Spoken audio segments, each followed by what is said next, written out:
नमस्कार, welcome to stock infuse. तो आज भी मार्केट की बंदी मंदी के साथ हो चुकी है और दोस्तों ये पिछले 4-5 दिनों से देखने को मिल रहा है कि मार्केट मंदी के साथ बंद हो रहा है। दोस्तों अभी के समय देखें तो मार्केट में बहुत ज़्यादा प्रेशर देखने को मिल रहा है, लेकिन घबराने जैसी कोई बात नहीं है। बहुत सारे लोग आपको बता रहे हैं कि 2008 जैसी मंदी आ सकती है, लेकिन मुझे इसकी संभावना कुछ भी नज़र नहीं आती है कि 2008 जैसी मंदी आ सकती है, क्योंकि दोस्तों फाइनेंशियल मार्केट ने 2008 के बाद बहुत कुछ सीख लिया है। यूएस के बैंक में जो प्रॉब्लम चल रहा है वो सारा प्रॉब्लम आपको सॉर्ट आउट होता हुआ नजर आएगा। आने वाले कुछ समय में आपको इंप्रूवमेंट नजर आएगी। इस वीडियो में हम लोग कुछ इंपॉर्टेंट स्टॉक्स को डिस्कस करेंगे और उनमें हमारी इन्वेस्टमेंट की क्या स्ट्रेटेजी हो सकती है उसको भी डिस्कस करेंगे। आगे बढ़ने से पहले अगर आपको वीडियो पसंद आता है तो वीडियो को लाइक कर दीजिएगा। आपका ही चैनल है, रेगुलर अपडेट्स के लिए चैनल को सब्सक्राइब कर लीजिएगा। सबसे पहली कंपनी है फाइन ऑर्गेनिक्स। अब दोस्तों पिछले काफी समय से स्टॉक में देखें तो गिरावट वाला माहौल देखने को मिल रहा है और दोस्तों आपको एक बहुत ही अच्छी लर्निंग मिलने वाली है। आप देखिएगा कुछ दिनों पहले एक आर्टिकल छपता है जिसमें फाइन ऑर्गेनिक के बारे में डिस्कस किया गया था और बताया गया था कि इस कंपनी में खरीदारी करनी चाहिए और बाय की रेटिंग के साथ टारगेट प्राइस भी दिया गया था और टारगेट प्राइस देखें तो 5500 रुपीज का दिया गया था। लेकिन उसके बाद से क्या हो रहा है, स्टॉक में कंटिन्यू गिरावट हो रही है। उसके बाद देखिए एचडीएफसी सिक्योरिटीज के तरफ से भी टारगेट प्राइस दिया गया था 5157 रुपीज का और स्टॉक में कंटिन्यू गिरावट वाला माहौल देखने को मिल रहा है। तो दोस्तों आप भी समझदार हैं, जब भी कोई ब्रोकर आपको बाय की रेटिंग देता है तो वो आपके लिए नहीं देता है, वो अपने लिए देता है। उनको सेल जब करना होता है तो वो बाय की रेटिंग देते हैं और जब उनको बाय करना होता है तो वो सेल की रेटिंग देते हैं। दोस्तों फाइनेंशियल मार्केट एक ऐसा मार्केट है जहां पर आपको राइट इंफॉर्मेशन पाने के लिए बहुत ज़्यादा मेहनत करनी पड़ती है, क्योंकि इंफॉर्मेशन का बहुत ज़्यादा भंडार है। कौन सी इंफॉर्मेशन सही है, किसको आपको कंज्यूम करना है और कौन सी इंफॉर्मेशन को अवॉइड करना है, वो सोच समझकर ही करना चाहिए। लेकिन दोस्तों स्टॉक के गिरने से कंपनी खराब नहीं हो जाती है। अगर प्राइस टू अर्निंग रेशियो देखें फाइन ऑर्गेनिक्स का तो आपको 22.2 पर नजर आ रहा है, काफी रीजनेबल माना जाएगा। कंपनी के ऊपर डेट देखें तो बहुत कम डेट है और कंपनी कैश रिच नजर आती है। आप देखिए 1200 करोड़ का कैश कंपनी के पास अवेलेबल है। पैग रेशियो के हिसाब से भी कंपनी सस्ती नजर आती है और लॉन्ग टर्म में देखें तो कंपनी का प्रॉफिट कंटिन्यू आपको बढ़ता हुआ नजर आएगा। 76 करोड़ का प्रॉफिट था, 78 होता है, 95, 136, 165 घटकर 120 करोड़ होता है। कोविड की वजह से यह गिरावट थी। उसके बाद 260 करोड़ और ट्रेलिंग 12 मंथ में 591 करोड़ का पहुंच चुका है। तो कंपनी का प्रॉफिट कंटिन्यू बढ़ता जा रहा है, जो कि काफी अच्छी बात है। अगर कंपनी के सेल्स के ग्रोथ को देखें, यह भी शानदार नजर आता है। प्रॉफिट का ग्रोथ देखें, उससे भी शानदार नजर आता है।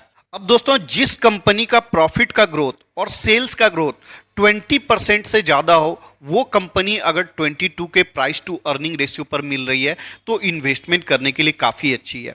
कंपनी एसेंशियल सेक्टर के लिए केमिकल बनाती है, हमने बहुत बार इसको डिस्कस किया है। ओलियो केमिकल का मैन्युफैक्चरिंग करती है जो कि एफएमसीजी प्रोडक्ट्स बनाने में इस्तेमाल होता है और एफएमसीजी एक एसेंशियल प्रोडक्ट है।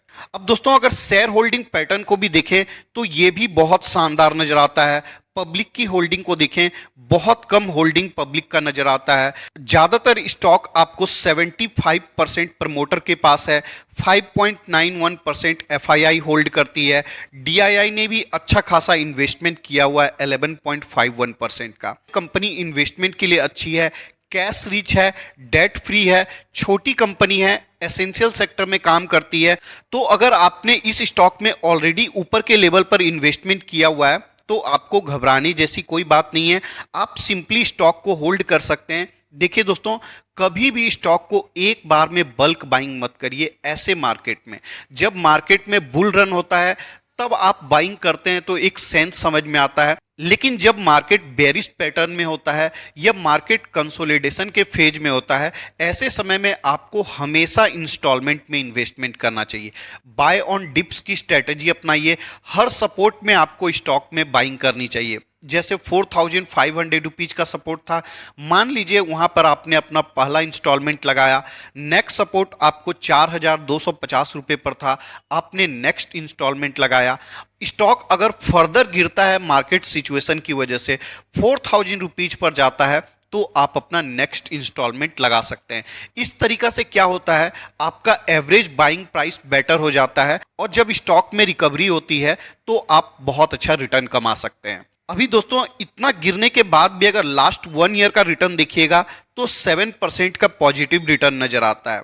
अगर 5 ईयर का रिटर्न देखिएगा 431% का मल्टी बैगर रिटर्न कंपनी ने प्रोवाइड किया है।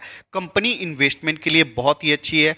आपने बाइंग किया हुआ है तो इस कंपनी में सिंपली होल्ड करिए। सेल करने का स्टॉक में कोई भी मतलब नहीं बनता है। अगर आप एवरेज डाउन करना चाहते हैं तो 4,250 रुपए का सपोर्ट है। अगर मान लीजिए किसी ट्रेडिंग सेशन में स्टॉक और नीचे चले जाता है तो आप 4,200 रुपए के आसपास या 4,150 रुपए के आसपास एवरेज डाउन भी कर सकते हैं।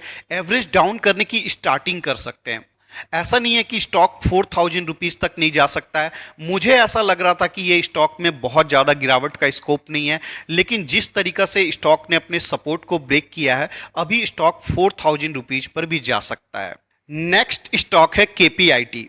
अब दोस्तों स्टॉक में तेजी के प्रतिशत को देखें, 8.22% की तेजी देखने को मिल रही है।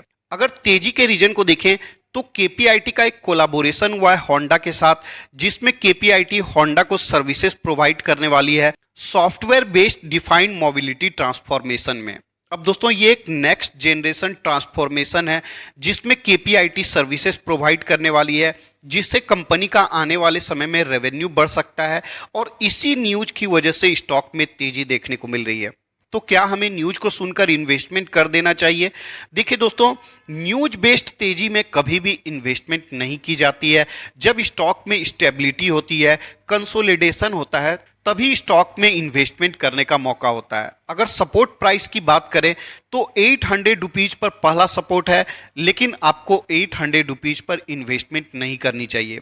750 रुपीज पर आप चाहें तो इन्वेस्टमेंट की स्टार्टिंग कर सकते हैं। मैं स्टार्टिंग बोल रहा हूं।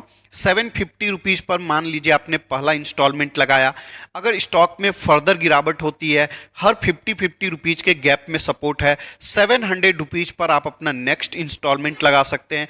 अगर स्टॉक में फर्दर गिरावट होती है, 650 रुपये तक जाता है, तो आप अपना नेक्स्ट इंस्टॉलमेंट लगा सकते हैं। इस तरीका से इन्वेस्टमेंट आपको करना है। अभी के समय स्टॉक अपने 52 वीक हाई के आसपास है, तो किसी भी स्टॉक में 52 वीक हाई के आसपास इन्वेस्टमेंट नहीं की जाती है। ये बात आप समझ कर रखिएगा। दोस्तों साथ में एक पॉइंट और ऐड करना चाहूंगा। इस कंपनी का ज्यादातर रेवेन्यू देखेंगे तो यूरोप के मार्केट से आता है, और अभी जिस तरीका का प्रॉब्लम आपको यूरोप में, यूएसए में नजर आता है, अभी मुझे ऐसा लगता है कि स्टॉक में फर्दर गिरावट हो सकती है। इसलिए आपको थोड़ा इंतजार करके ही स्टॉक में इन्वेस्टमेंट करना चाहिए।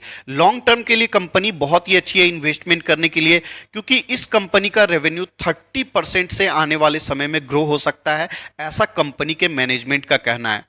और अगर कंपनी का रेवेन्यू 30% से ग्रो कर सकता है तो प्रॉफिट कम से कम 40-45% से ग्रो कर सकता है।